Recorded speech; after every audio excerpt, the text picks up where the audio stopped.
ఇప్పుడు gac fruit juice ఏ విధంగా తయారు చేసుకోవాలో చూద్దాం. ఫస్ట్ మెత్తగా పండిన గ్యాక్ ఫ్రూట్ని ఒకటి తీసుకోవాలండి. అలాగే ఇంగ్రీడియంట్స్ వచ్చేసి ఇందులో 400 గ్రామ్స్ ఉన్న కాయకి ఒక 2 లెమన్ తీసుకోవాలి. అలాగే టేస్ట్కి తగ్గట్టు తేనె, హనీ. గ్యాక్ ఫ్రూట్ని ఇలా ఈ విధంగా మధ్యలోకి కట్ చేసుకోవాలి. ఇలా కట్ చేసినప్పుడు మధ్యలో ఇలా రెడ్ కలర్ సీడ్స్ ఉంటాయండి. ఈ రెడ్ కలర్ సీడ్స్ పైన దీన్ని లైకోపిన్ అంటారు. జ్యూస్కి వచ్చేసప్పటికి ఇలా మెత్తగా పండిని తీసుకోవాలి. ఇది వచ్చేసరికి రెడ్ కలర్లో ఉన్నప్పుడే మనం జ్యూస్కి తయారు చేయడానికి ఇది పనికి వస్తుంది అనమాట. ఇప్పుడు ఈ గ్యాక్ ఫ్రూట్ని ఇలా మధ్యలో కట్ చేసుకున్న తర్వాత ఈ రెడ్ కలర్ సీడ్స్ అనేవి తీసేసి ఒక బౌల్లో వేసుకోవాలి.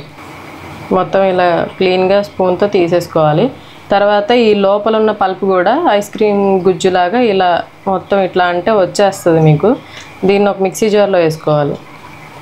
ఈ విధంగా కర్బూజాలో కూడా ఇలానే వస్తుంటుందండి? అవునండి, కర్బూజాలాగే. కాకపోతే ఆ కర్బూజా టేస్ట్ వేరే ఉంటుంది, దీని టేస్ట్ వేరే ఉంటుంది. ఇట్లా ఐస్ క్రీమ్ గుజ్జులాగా మనకి స్పూన్తో తీసేసుకుంటే వచ్చేస్తుందండి.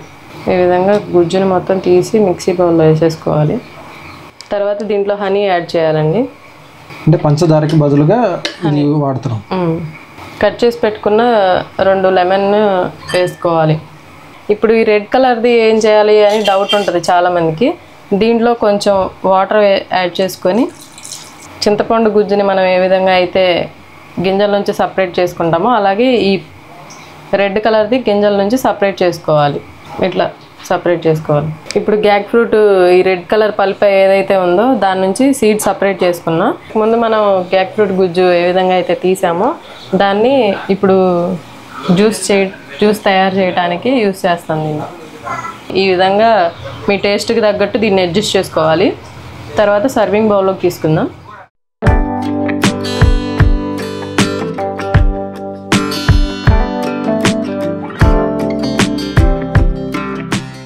సార్, ఫైనల్గా మనం అనుకున్న గ్యాక్ ఫ్రూట్ జ్యూస్ ప్రిపరేషన్ చేయడం అయిపోయింది.